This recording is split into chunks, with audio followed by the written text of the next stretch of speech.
So I play amateur football here in Montana, and I played for a couple of different teams now.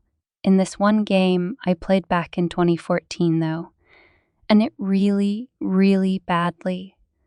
For me, I ended up getting my bell rung, which is bad enough, but when I woke up and tried to move, what I can only describe as the worst pain in my life shot up through my leg. I heard one of the guys near me say something like a "Jesus Christ, dude, look at his leg."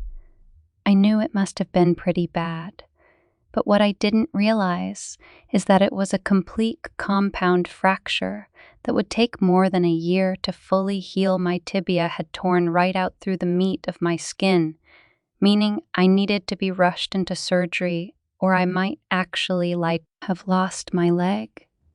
Then once that whole process was out of the way, I needed some serious rehab in order to get back on my feet good. I put on a bunch of weight. I ended up getting hooked on pain meds for a while, which was a whole nother drama, and basically became a totally different person over the course of about 6 or 7 months. It was probably my lowest point in my life so far, and I knew it was going to be a hard road to get back to playing football again. My first goal, though, was to lose all that weight and gain back the strength in my legs for that. I needed some harder forms of training trouble. I was feeling seriously embarrassed getting back in the gym, which I know is kind of a dumb issue that's completely in my own head, but it felt pretty real to me at the time. Instead, I opted for another kind of exercise to get back into shape, and that was hiking my hiking spot of choice. Ended up being this one particular trail and the Beaverhead Deer Lodge National Forest, which is about 30 miles south of Butte. So I drive on down to this little town called the Wise River Park, my truck near this awesome little saloon whose owner I was pretty friendly with. Then I tried hiking up to Round Top Mountain, getting further and further to the summit. Every try between the buck and change in weight that I put on and my weak shins. It was absolute agony at first. I even remember this one time. I was sitting down on a log on the side of the trail, pouring Advil down my neck and feeling like a piece of trash. When I looked up the trailway, I saw this log cabin sitting there on the ridgeline, looking all lofty and king-like, staring out over the valley. I told myself, I'm going to make it up to you one day. I do. I'm going to drink from my water bottle like it's full of champagne, and that became my goal over the summer, to make it all the way up to that cabin on the ridge. Surely by that point, my leg would be back to normal, and I'd be back to my usual 190 pounds. That was me for almost the whole month of July, hiking up Round Top, at least twice a week, and feeling it get a bit easier each time. As well then, one day, I finally did it, my God. Seeing that cabin up close and personal came with a feeling of pure elation. Only thing was I'd completely sank the contents of my water bottle by the time I'd reached it, and since it would be another hour of hike back to my truck, I figured I might as well see if the owners had an outside faucet or something I could use to fill up. So I start walking up the trail, then turn off to walk up the path that leads to the cabin as soon as I got within earshot. Singing on the inside. That was kind of a relief in itself, to know someone was home, and I'd definitely at least get some water. I'd be welcome or not as someone singing that loud to themselves what sounded like a happy tune. I doubted they'd be grumpy enough to turn away a stranger for just asking for water, especially on such a hot day. I got right up close to the front door of the cabin. The man inside was still singing a song. I looked it up later, and it was from Jerry Lee. Lewis' song called "She Even Woke Me Up to Say Goodbye." The way the guy was singing was all loud, and stuff he was either in a sort of good mood or really drunk, probably both. If I had to guess, next thing I know, I knock on the guy's door and announce myself. He didn't respond in any way, so I figured he might have earbuds or headphones on or something. The door to the cabin was slightly ajar, something I'd only noticed after already knocking. Didn't freak out or shoot me or something. I edged the door open to look inside, maybe give him a wave to let him know I was there. So I pushed the door open, and I see the little kitchen and dining room is empty, with the singing coming from the bedroom. Now somehow the guy still hadn't heard me, but that made sense, considering the whole place stunk. Strong booze. I could tell there was something else in the air, though something that smelled almost metallic before I had a chance to truly think about what that might mean. The owner of the cabin appeared shirtless from the bedroom area, carrying a jug of what looked like a moonshine or some other kind of homebrew. What surprised me was that he was not drinking it, though. He was splashing it all over the floor for some reason when he locked eyes with me.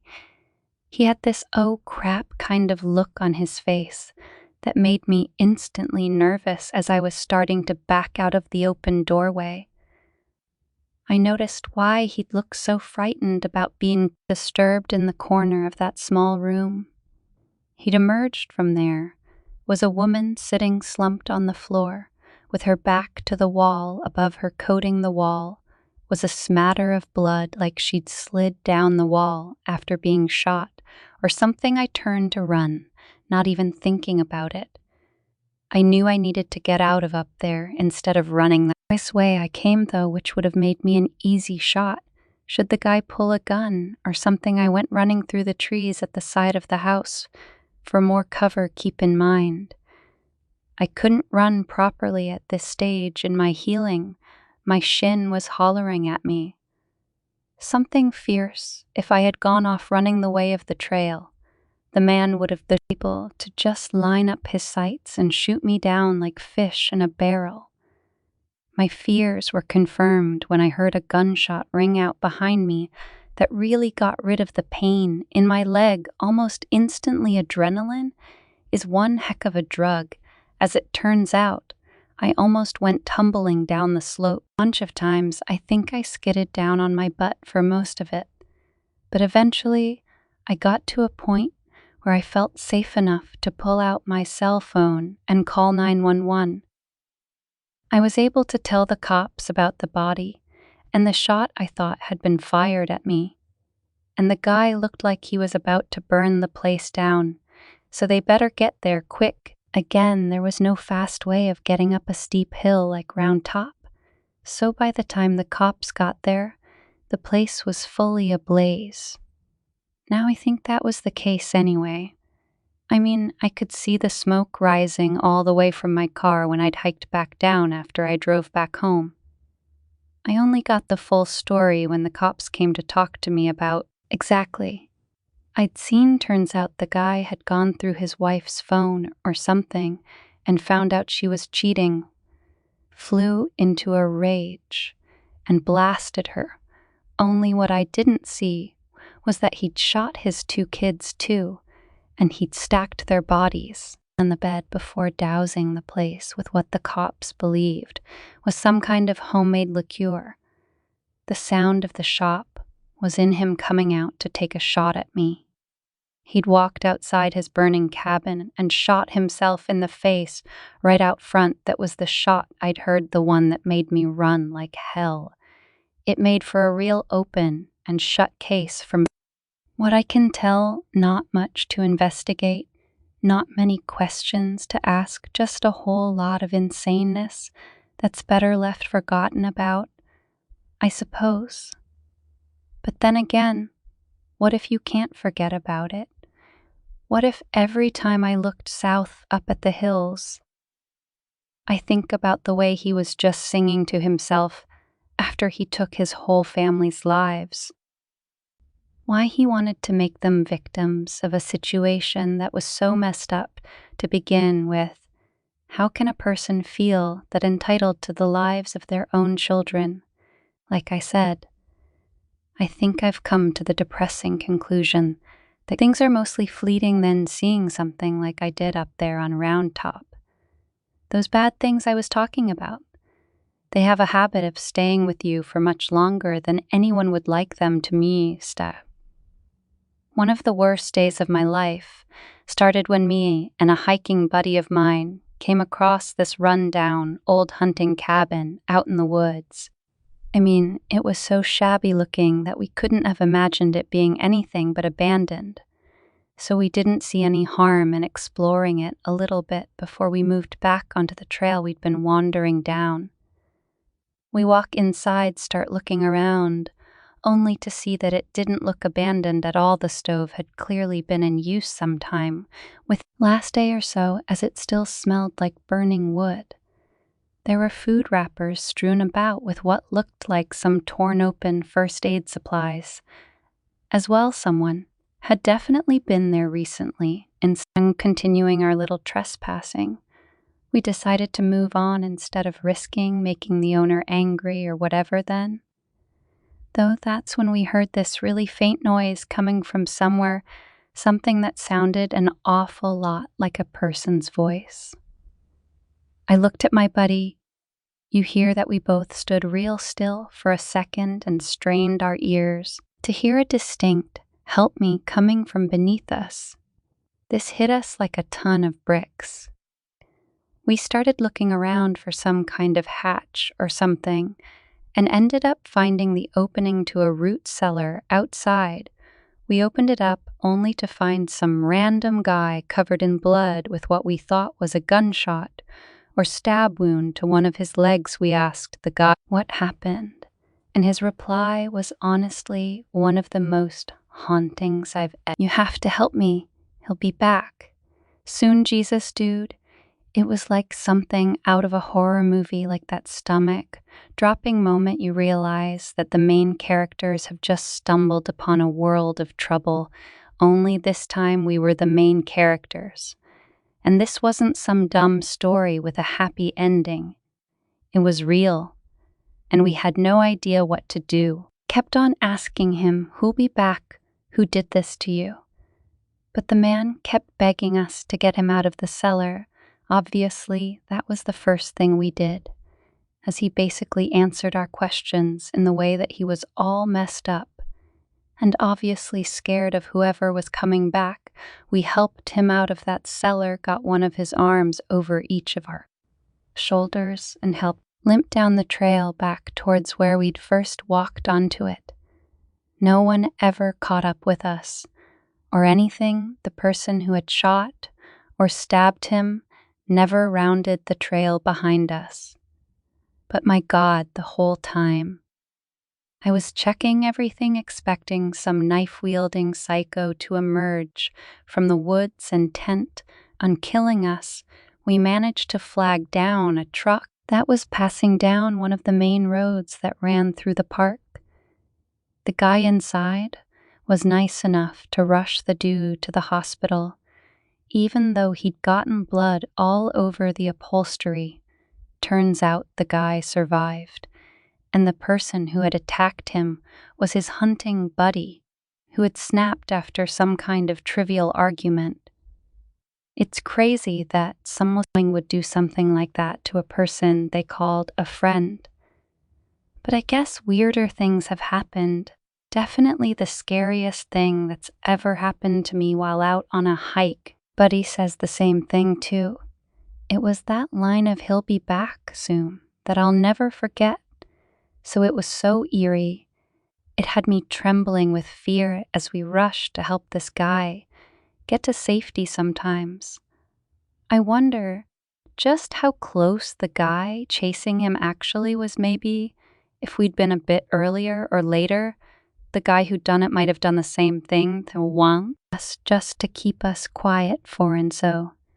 Back when me and my brother were fairly young, our parents weren't exactly well off, Mom had been out of regular work for more than 2 years due to the childbirths and needing to take care of us, and Dad was still basically at entry level for his career because they worked so hard on carving out life for us as a family. Though they were in dire need of a vacation, only thing was that because of our financial situation, it had to be a real budget vacation, which is how they found a cheap log cabin in the Cascades that was available for just over $100 a week.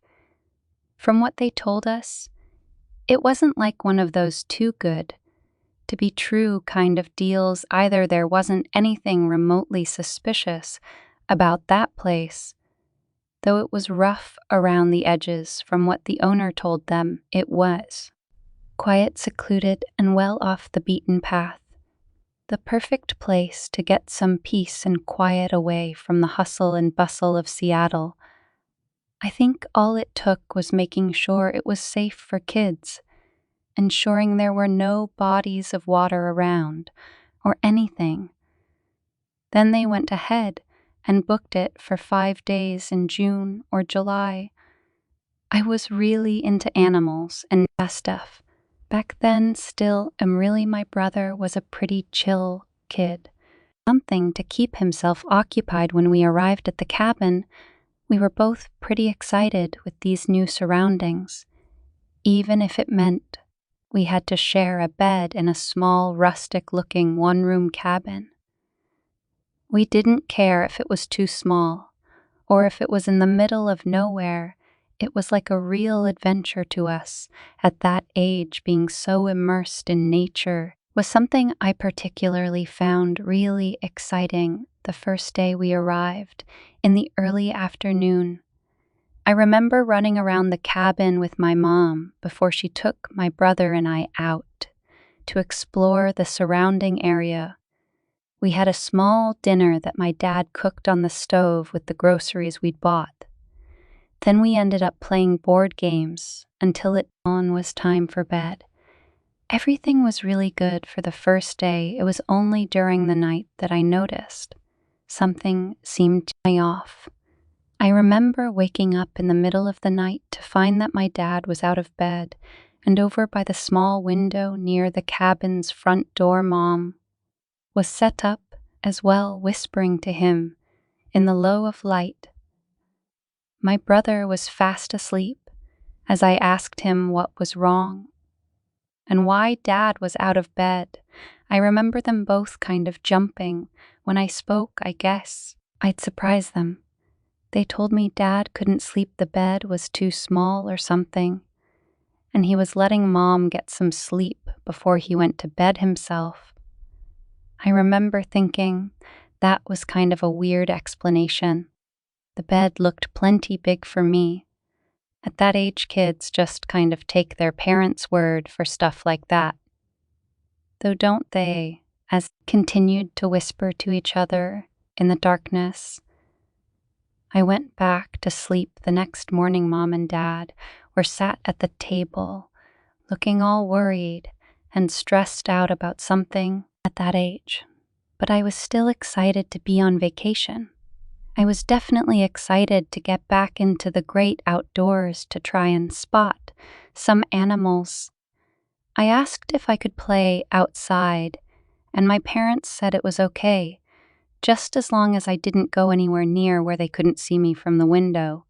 If I couldn't see the window myself, I'd already gone too far, that's what they told me. I opened the cabin door, walked outside, and on the edge of the porch was what looked like a little figurine.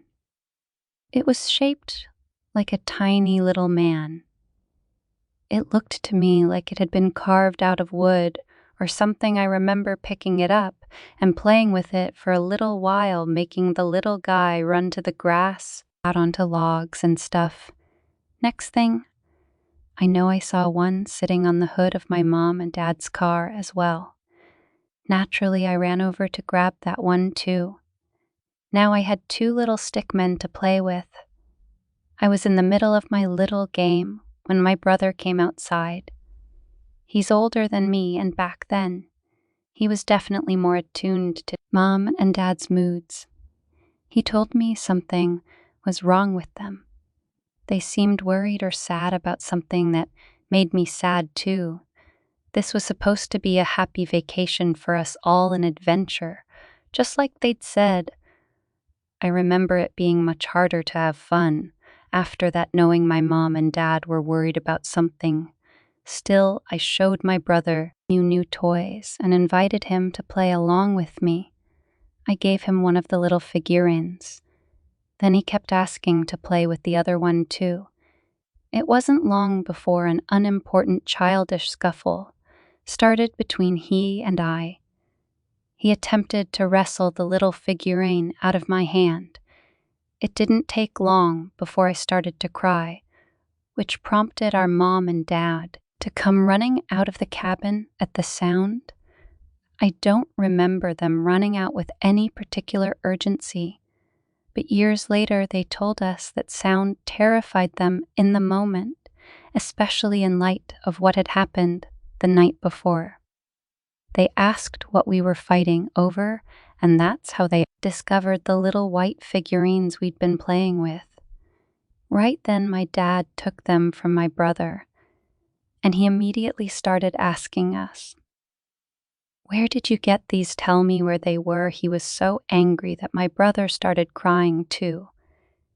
He pointed at me and said that it was me that had found them. I was already upset. But I remember getting even more upset when I realized we might get in trouble for having played with them. I told my mom and dad exactly where I'd found them. They'd just been sitting right there. I hadn't stolen them or taken them from someone else or anything. It seemed totally harmless to me.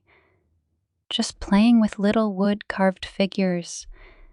I had no idea they weren't made of wood at all. Next thing, I remember Mom and Dad rushed us back into the cabin, then weirdly changed their approach as they reassured us we weren't in any trouble. Mom proceeded to comfort my brother, and I noticed my dad was now packing all our stuff back into our suitcases at 100 miles per hour. He was the same way, making sure to put on a brave face as he got ready to get us out of there. Then they explained to us they had to take us home early because Dad needed to get back to work or something. I can't remember the exact excuse they promised. It wasn't because we'd done anything bad, though we could continue playing in the backyard when we got home. I asked if we could take the little figures with us. Both of them almost snapped at me, saying no at the same time. Within maybe 10 or 15 minutes, we were back in the car, driving back to Seattle again with this real tense mood in the car as we drove. It was pretty tense for the rest of the day. Then Mom took us into the small backyard we had and told us we'd have our very own little nature play session. Right there, it was only a small backyard, but we still had fun watching the birds. Then we had a little picnic. All the trouble back at the cabin was forgotten about amongst my brother and I. So cut to like 20 years later. It's during the holiday, and me and my brother had come home for Christmas dinner. We were sitting around reminiscing in the TV room talking about this, and that when my brother suddenly brought up the aborted cabin vacation. From when we were kids, he hadn't forgotten about the two little figures and why Mom and Dad had seemingly got so weirdly mad about me. Finding them, my mom and dad just gave each other this look. My mom shook her head and covered her face with her hands like she couldn't bear to remember the whole thing. That's when my dad told the actual story of what happened back then. So as they were drifting off to sleep that night, Dad had heard someone moving around outside the cabin. Not just like walking by casually, either the footsteps were slow and careful, like whoever was making them didn't want to be found. That's how Dad ended up peering out the window so late at night although I hadn't seen at the time he'd had his old kitchen knife in his hand, just waiting for someone to burst through the door that had scared them both pretty badly. But they didn't want to just bail on the vacation. They'd already paid for the one they both felt they needed so badly. They were of two minds about it, though they decided to stay one more night just to make sure it wasn't some kids messing around or something. If it happened, again, we were just going to leave, but they didn't even get that far right around the same time they were discussing this. The incident with the little figurines happened. They weren't made of wood at all. There were figurines made from bones. I'm not going to pretend to know what kind of bone or animal they came from, God forbid.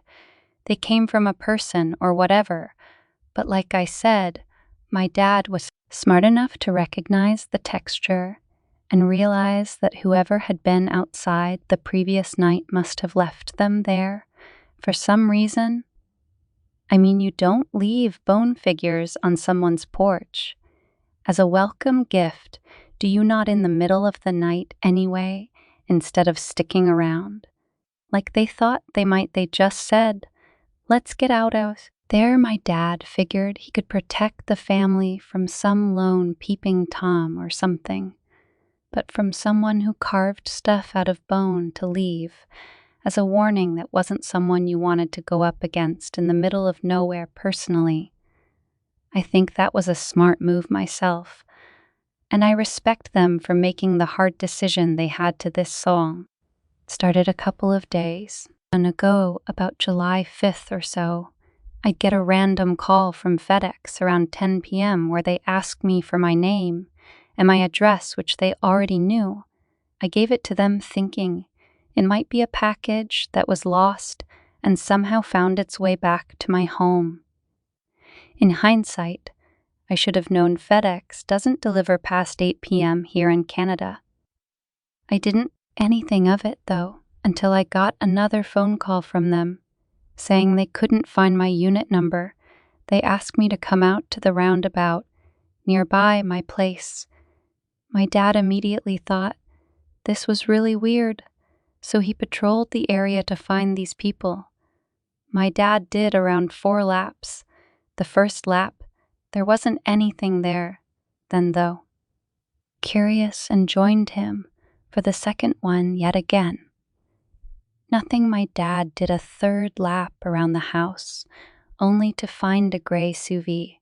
Hiding in the corner he went, and confronted them. They told my dad they weren't the delivery person, and my dad left to do another confirmation check as he was doing that last. After the same SUV was no longer there the next day, July 6th, around 6 to 11 p.m. We heard a doorbell ringing. I went down to check, and it was 2 people. I didn't know, around the ages of 20 or so. I'd say they knew my name, though, and one of them was calling out for me again. This was extremely strange, as I'd never seen them before. I didn't feel safe, so I didn't pursue them or try to talk to them. They kept coming over and over again, though, so we called the police soon after and talked about what steps we could take. The cops told me to contact them if this happened again the next day, July 7th. It was very quiet and nothing weird happened. We thought the worst had ended because of this, and went about with our business as usual on the next day. Though it was that same quietness, when the time approached 11 p.m., my security camera spotted an individual with a mask, seemingly taking photos or videos of our house. That was the breaking point. We contacted the police and informed them about this suspicious behavior.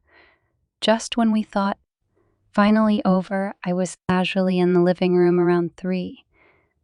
On the same day, suddenly I heard a thunking outside on my balcony. I thought it could really be anything. I didn't mind it too much until I heard that sound once again. I went to the balcony to see what I was hearing. And then it clicked. I was face to face with an intruder. I started screaming for help. My family raced down to check out the commotion. Thank God I checked the sound that day. Who knows what else could have happened if I just chalked it up to an animal or something. Today is July 9th, and I haven't got a wink of sleep thinking of the terror that I've been facing. Am I one of the targets of a home invasion? How'd they get my name in the first place? Why are they doing this to me? Update. So the house was lit on fire. I repeat, our house was lit on fire. Thankfully, we're all safe, but the police told me they threw a Molotov through the window or something. I really don't know what's going on, but if I have any further updates, I'll be sure to let you know. Thank you.